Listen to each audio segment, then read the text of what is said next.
बहनों, भारत में ब्रिटिश 1600 ईस्वी में ईस्ट इंडिया कंपनी के रूप में व्यापार करने आए। कंपनी के कार्य सिर्फ व्यापारिक कार्यों तक ही सीमित थे, किंतु 1765 में बंगाल, बिहार और उड़ीसा में राजस्व, दीवानी व न्याय के अधिकार भी प्राप्त कर लिए।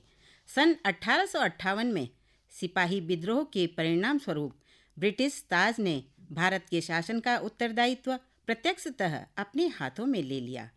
लंबी अवधि तक अंग्रेजी हुकूमत के बाद भारतीयों को आखिरकार अपनी नियति और भविष्य तय करने का मौका मिला।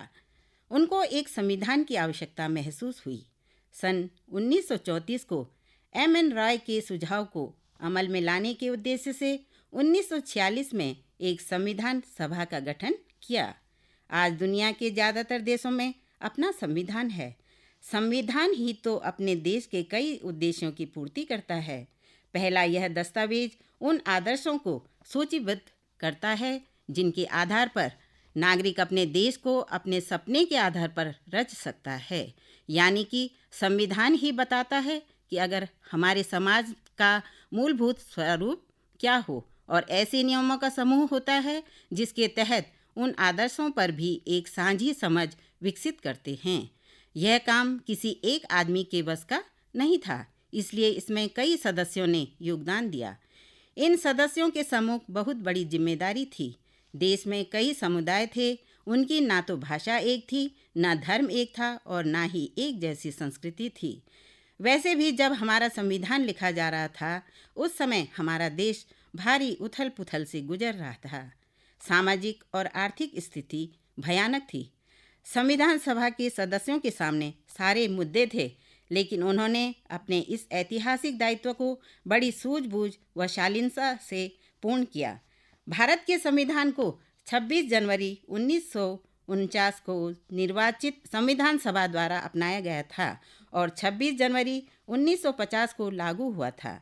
संविधान सभा के 389 सदस्यों में से 15 महिलाएं भी थीं, जिन्होंने संविधान के निर्माण में अपना महत्वपूर्ण योगदान दिया। उनमें से एक अम्मू स्वामीनाथन थी। उनका जन्म केरल के पालघाट जिले के अंकारा में हिंदू परिवार में हुआ था। वह 1946 में मद्रास निर्वाचन क्षेत्र से संविधान सभा का हिस्सा बनी। 24 नवंबर 1949 को संविधान के मसौदे को पारित करने के लिए डॉक्टर भीमराव अंबेडकर के प्रस्ताव पर चर्चा के दौरान एक आशावादी और आत्मविश्वासी अम्मू ने कहा, बाहर के लोग कह रहे हैं कि भारत ने अपनी महिलाओं को समान अधिकार नहीं दिए हैं, लेकिन अब हम कह सकते हैं कि जब भारतीय महिलाओं ने खुद अपना संविधान बनाया तो उन्होंने महिलाओं को देश के हर दूसरे नागरिक के समान अधिकार दिए। वह 1952 में लोकसभा और 1954 में राज्यसभा के लिए चुनी गई। दलित समुदाय में जन्मी दक्षिणायनी बेला युद्धन का जन्म 4 जुलाई 1912 को कोचीन के बोलगट्टी द्वीप में हुआ था। दलित होने के कारण उनके साथ गंभीर भेदभाव किए गए। वह इस समुदाय से शिक्षित होने वाली पहली पीढ़ी और ऊपरी कपड़ा पहनने वाली पहली महिला थी। 1946 में संविधान सभा के लिए चुनी जाने वाली एकमात्र दलित महिला थी। समाजशास्त्र का अध्ययन कर एक सुधारक व शिक्षिका तथा लेखिका बनी। संविधान सभा की एकमात्र मुस्लिम महिला सदस्य बेगम एजाज रसूल का जन्म 2 अप्रैल 1909 को एक रियासत परिवार में हुआ था। ये 1952 में राज्यसभा के लिए चुनी गई। सन 2000 में उन्हें सामाजिक कार्य में उनके विशेष योगदान के लिए पद्म भूषण से सम्मानित किया गया। 15 जुलाई 1909 को राजमुंद्री में दुर्गाबाई देशमुख का जन्म हुआ। इन्होंने 1930 में मद्रास शहर में नमक सत्याग्रह आंदोलन में भाग लिया। वह केंद्रीय सामाजिक कल्याण बोर्ड व राष्ट्रीय समिति पर महिलाओं की शिक्षा जैसी संगठनों की उपाध्यक्ष भी थीं। साहित्यिक पुरस्कार के साथ साथ 1975 में उन्हें पद्म भूषण से सम्मानित किया गया। संविधान निर्माण में योगदान देने वाली हंसा जीवराज मेहता का जन्म 3 जुलाई 1897 में बड़ौदा के रहने वाले मनुभाई नंद शंकर के यहाँ हुआ था। वह एक समाज सुधारक, शिक्षिका तथा लेखिका भी थी। वर्ष 1926 में हंसा बॉम्बे स्कूल कमेटी के लिए चुनी गई और 1945-46 में अखिल भारतीय महिला सम्मेलन की अध्यक्ष बनी। कमला चौधरी भी सक्रिय व जागरूक महिला रहीं। इनका जन्म 1908 में लखनऊ के समृद्ध परिवार में हुआ था। 1930 में महात्मा गांधी जी द्वारा शुरू की गई नागरिक अवज्ञा आंदोलन में भी उन्होंने सक्रियता से भाग लिया। 50वें सत्र में अखिल भारतीय कांग्रेस कमेटी की उपाध्यक्ष थीं और 70 के उत्तरार्ध में लोकसभा के सदस्य के रूप में चुनी गईं। 2 अक्टूबर 1900 में असम के गोलपाड़ा में डिप्टी मजिस्ट्रेट के घर में लीला राय का जन्म हुआ था। लीला जी ने 1921 में बैथ्यून कॉलेज से स्नातक की उपाधि प्राप्त की थी। ये बंगाल की महिला उत्पीड़न समिति की सहायक सचिव बनी और महिलाओं के अधिकारों की मांग के लिए मीटिंग की व्यवस्था भी करती थीं। 1923 में अपने दोस्तों के साथ उन्होंने दीपाली संघ और स्कूलों की स्थापना की। 1937 में वह कांग्रेस में शामिल हो गई और अगले वर्ष बंगाल प्रांतीय कांग्रेस महिला संगठन की स्थापना भी की। संविधान निर्माण में सहयोगी मालती चौधरी का जन्म 26 जुलाई 1904 को पूर्वी बंगाल में एक प्रतिष्ठित परिवार में हुआ था। वर्ष 1921 में 16 साल की उम्र में मालती जी को शांति निकेतन भेजा गया, जहां उन्हें विश्व भारती में भर्ती कराया गया। उन्होंने नाव कृष्ण चौधरी से विवाह किया, जो बाद में ओडिशा के मुख्यमंत्री बने।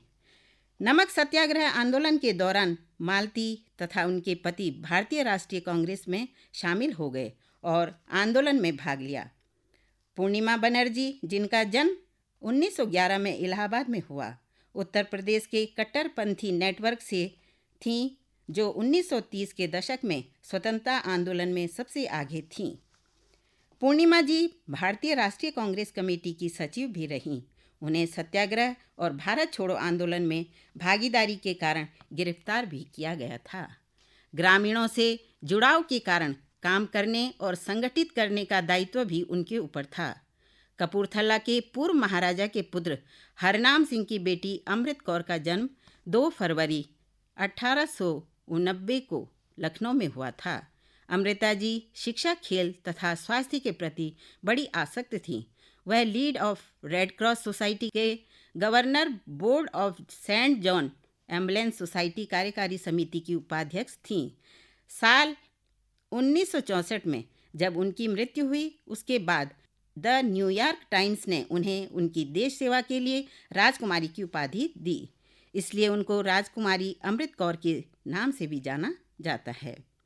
बहनों, रेणुका रे एक ICS अधिकारी सतीश चंद्र मुखर्जी की बेटी थी। इनका जन्म 4 जनवरी 1930 में हुआ था। इन्होंने लंदन स्कूल इकोनॉमिक्स से BA की पढ़ाई पूरी की। 1934 में उन्होंने भारत में महिलाओं के कानूनी विकलांगता नामक दस्तावेज प्रस्तुत किया। उन्होंने कहा कि भारतीय महिलाओं की स्थिति दुनिया में सबसे अन्यायपूर्ण में से एक है। साल 1943 से 1946 तक वह केंद्रीय विधानसभा और संविधान सभा की सदस्य थीं। 1952 से 1957 में उन्होंने पश्चिम बंगाल विधानसभा में राहत और पुनर्वास के मंत्री के रूप में कार्य किया। इसके साथ ही उन्होंने अखिल बंगाल महिला संघ और महिला समन्वय परिषद की स्थापना की। सरोजनी नायडू जी ने संविधान निर्माण में अपनी अहम भूमिका निभाई। इनका जन्म 13 फरवरी 1889 में हैदराबाद में हुआ था। ये भारतीय राष्ट्रीय कांग्रेस कमेटी की पहली महिला अध्यक्ष थी। उन्होंने लंदन के किंग्स कॉलेज में अध्ययन के बाद कैम्ब्रिज के गिरटन कॉलेज में अध्ययन किया। 1924 में भारतीय हित में अफ्रीका की यात्रा की और उत्तरी अमेरिका का दौरा किया। भारत वापस आने पर ब्रिटिश विरोधी गतिविधियों के चलते उन्हें कई बार जेल भी जाना पड़ा। वे अपनी साहित्यिक शक्तियों के लिए भी जानी जाती थीं। भारत की पहली मुख्यमंत्री सुचिता कृपलानी का जन्म 25 जून 1908 को हरियाणा के अंबाला शहर में हुआ था। 1942 के भारत छोड़ो आंदोलन में विशेष रूप से उनको याद किया जाता है। 1940 में उन्होंने कांग्रेस पार्टी की महिला विंग की स्थापना भी की। आज़ादी के बाद कृपलानी के राजनीतिक कार्यकाल में नई दिल्ली में एक सांसद और फिर उत्तर प्रदेश की राज्य सरकार में वह श्रम, सामुदायिक विकास और उद्योग मंत्री के रूप में कार्यरत रहीं। विजया लक्ष्मी पंडित का जन्म 18 अगस्त 1900 में हुआ था। वह भारत के पहले प्रधानमंत्री जवाहरलाल नेहरू की बहन थी। सन 1932 से 1933 तथा फिर वर्ष 1940, 1942 व 1943 तक अंग्रेजों ने उन्हें अलग अलग जेलों में कैद किया था। उनका राजनीतिक कैरियर इलाहाबाद नगर निगम के चुनाव के साथ शुरू हुआ। वर्ष 1936 में वह संयुक्त प्रांत की असेंबली के लिए चुनी गई थी और 1937 में स्थानीय सरकार और सार्वजनिक स्वास्थ्य मंत्री बनी। ऐसी पहली बार हुआ था जब एक भारतीय महिला कैबिनेट मंत्री बनी। 1939 में उन्होंने ब्रिटिश सरकार की घोषणा के विरोध में अपना इस्तीफा दे दिया। केरल की पहली महिला सांसद एनी मास्कारेन का जन्म 6 जून 1902 में केरल के तिरुवनंतपुरम में कैथोलिक परिवार में हुआ था। वह त्रावणकोर राज्य से कांग्रेस में शामिल होने वाली पहली महिलाओं में से एक थीं और राज्य कांग्रेस कारिणी का हिस्सा बनने वाली पहली महिला थी। अपनी राजनीतिक सक्रियता के लिए उन्हें 1939 से 1947 तक विभिन्न अवधि में कई बार कैद भी किया गया। 1951 में पहली बार लोकसभा के लिए चुनी गई। बहनों, यह तो सर्वविदित है कि महिलाएं किसी भी कार्य को अपनी कुशलता, निष्ठा व लगन से करती हैं। इन 15 महिलाओं ने भी संविधान के निर्माण में अपनी कुशलता, कर्तव्य निष्ठा तथा योग्यता का परिचय दिया, जिसका लाभ कि आज भी भारतीय समाज को मिल रहा है। इन महिलाओं की अहम भूमिका के लिए इन्हें हमेशा याद किया जाएगा।